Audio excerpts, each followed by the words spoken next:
Selamat pagi Ibu, Bapak, dan Saudara yang dikasihi Tuhan. Berjumpa kembali di persekutuan doa pada Rabu pagi hari ini. Kita akan kembali bersama-sama belajar memahami akan firman Tuhan. Dan oleh sebab itu, mari kita datang pada Tuhan di dalam doa terlebih dahulu. Kita berdoa. Puji syukur senantiasa kami naikkan di hadapan-Mu ya Allah, yang terus memberikan kesempatan kepada kami untuk kami boleh hidup seturut dengan kehendak Tuhan. Saat ini pun saat kami merasakan pagi hari yang begitu segarnya, Engkau memberikan kekuatan kesehatan kepada kami untuk kami mampu melangkah, menjalani hari-hari pemberian Tuhan dengan baik. Dan saat ini pula kami hendak kembali belajar memahami akan firman Tuhan.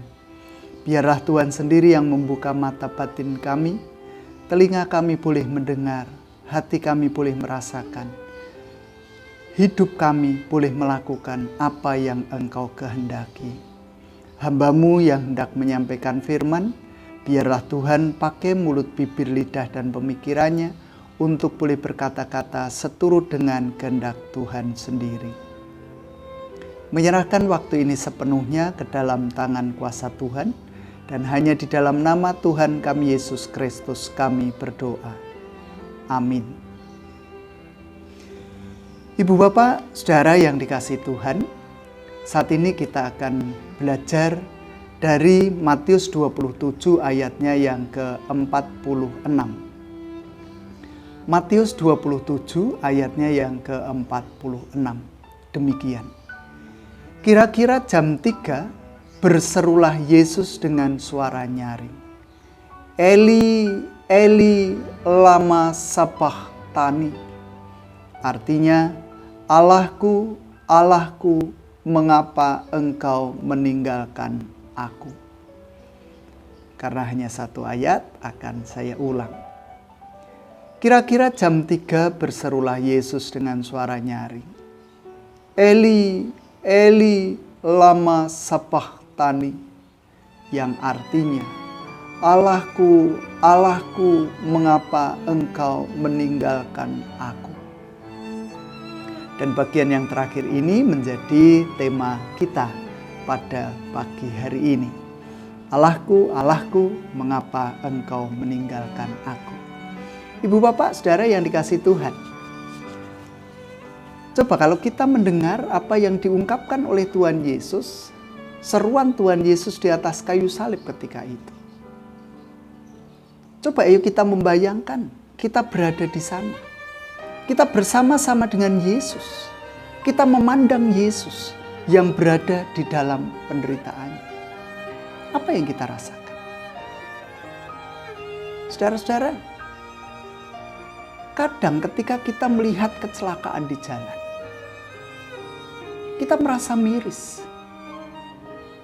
Ketika ada jeritan-jeritan minta tolong karena ada musibah kebakaran misalnya, kita juga merasakan keprihatinan.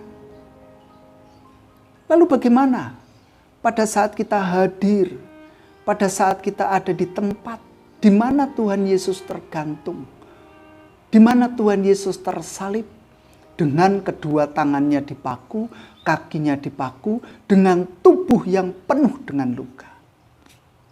Bahkan di kepalanya ada mahkota, bukan dari emas, bukan dari daun zaitun, tetapi dari semak duri.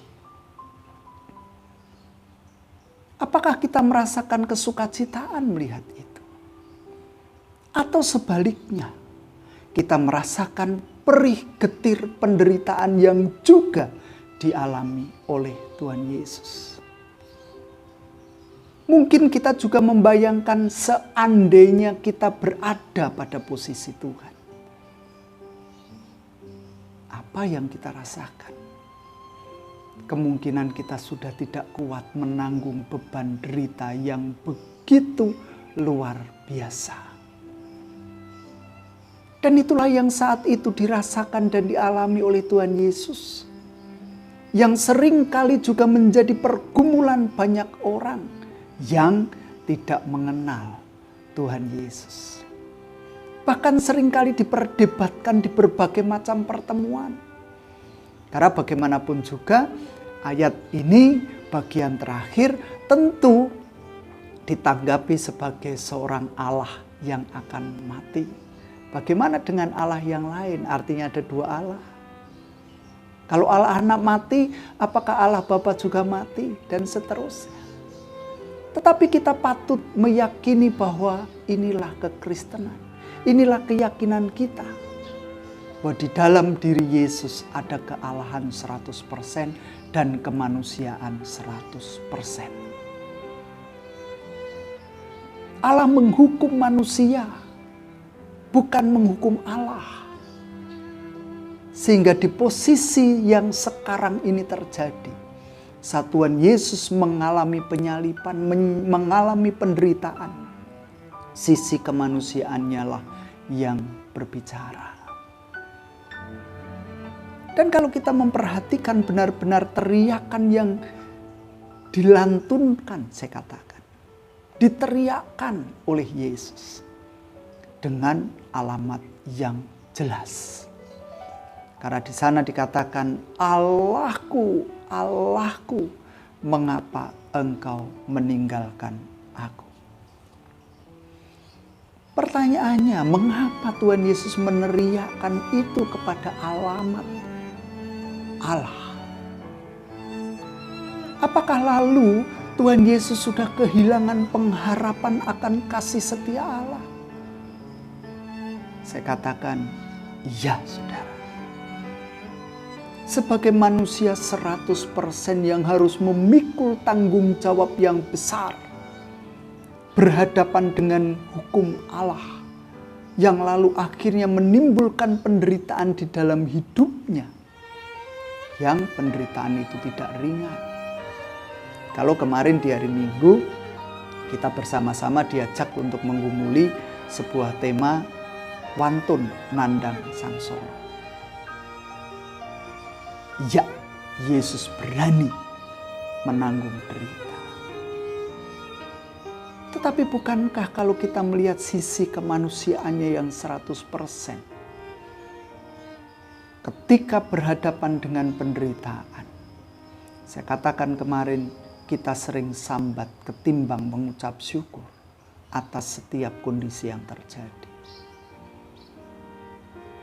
Demikian pun saat Tuhan Yesus menjadi manusia dan 100% manusia. Tuhan Yesus juga merasakan bahwa jauh dari Allah. Merasa ditinggalkan oleh Allah. Tetapi yang menjadi perhatian kita bersama, apakah lalu Tuhan Yesus menyerah? Apakah lalu Tuhan Yesus mengerahkan kekuatan keilahiannya untuk meninggalkan salib dan derita itu? Nampaknya tidak. Di dalam teriakan-teriakan Allahku, Allahku, mengapa engkau meninggalkan aku? Masih ada di dalam sisi keilahian kepercayaan bahwa Allah tidak akan pernah meninggalkan sedetik pun.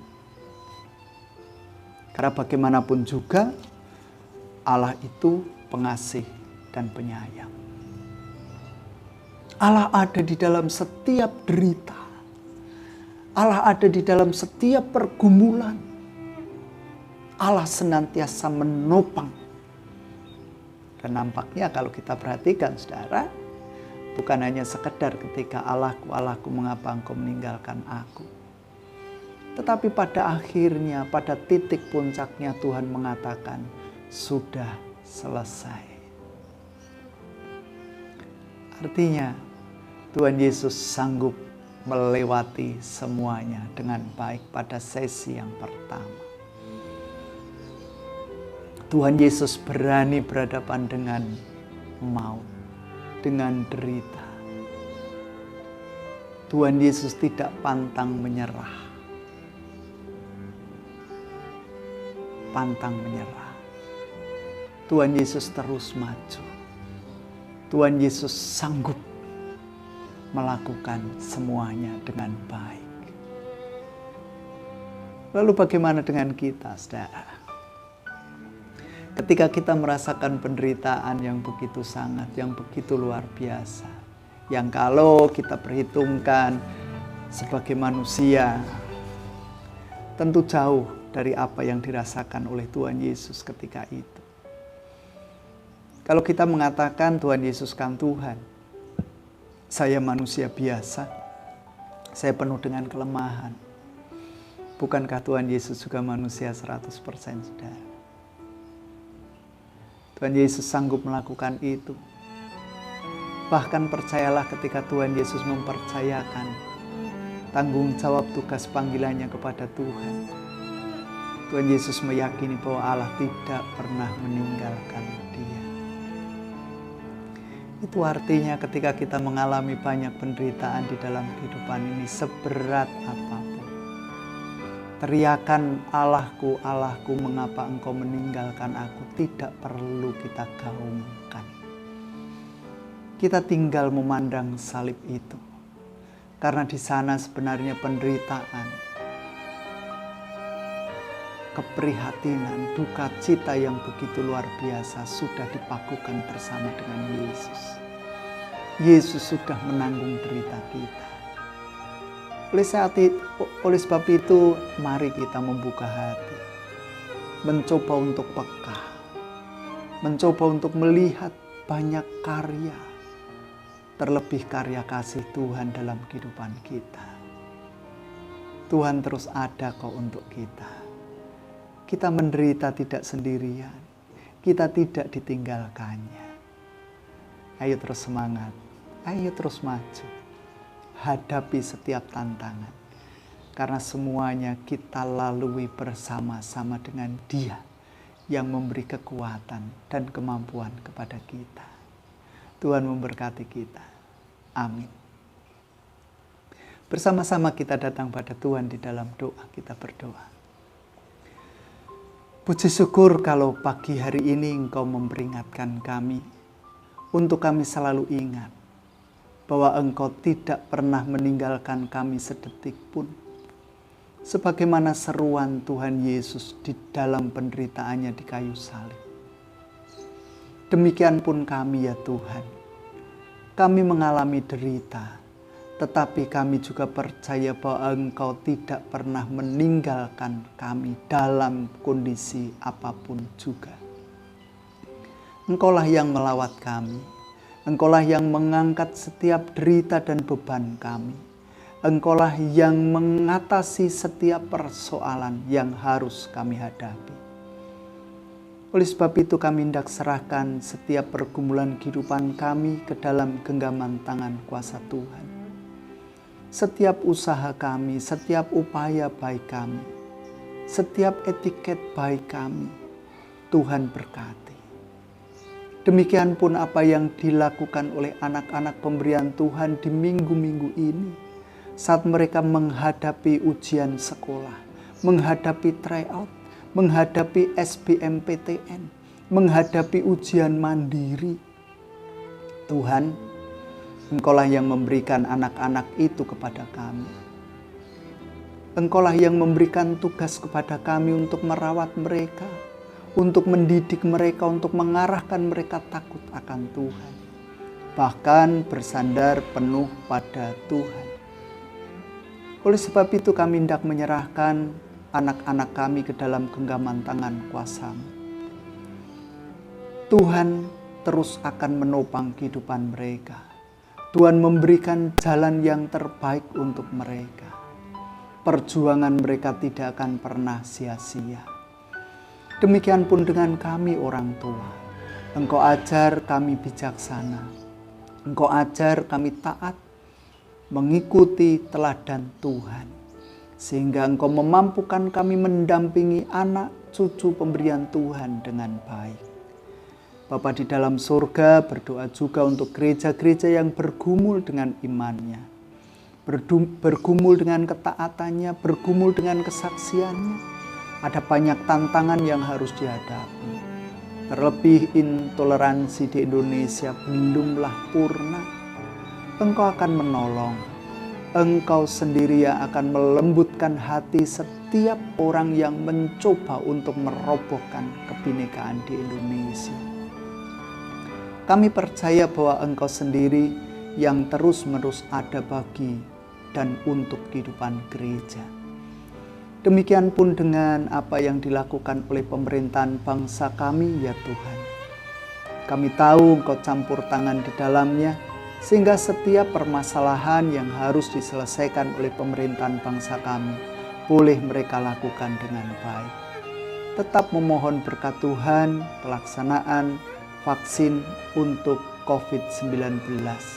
Engkau juga menyertai distribusinya, sehingga pada tahun ini boleh selesai semuanya, dan kami boleh bertahan. Kami boleh tetap sehat. Kami boleh mengantisipasi penyakit-penyakit yang datang kemudian. Terima kasih Tuhan.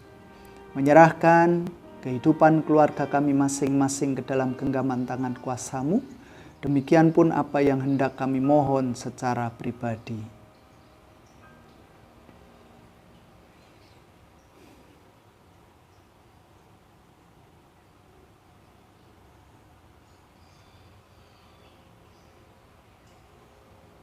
Inilah syafaat-syafaat kami, dan kami boleh mengakhiri persekutuan doa pada pagi hari ini dengan baik, dengan kasih setiamu, damai sejahteramu, Engkau curahkan bagi kami. Ampuni setiap dosa pelanggaran kami, dan hanya di dalam nama Tuhan kami Yesus Kristus kami berdoa. Amin. Ibu, Bapak, Saudara yang dikasihi Tuhan, ini yang bisa kita lakukan bersama pagi hari ini, dan berharap terus semangat ya menghadapi hari-hari pemberian Tuhan seberat apapun. Sehat selalu, Tuhan memberkati kita semua. Amin.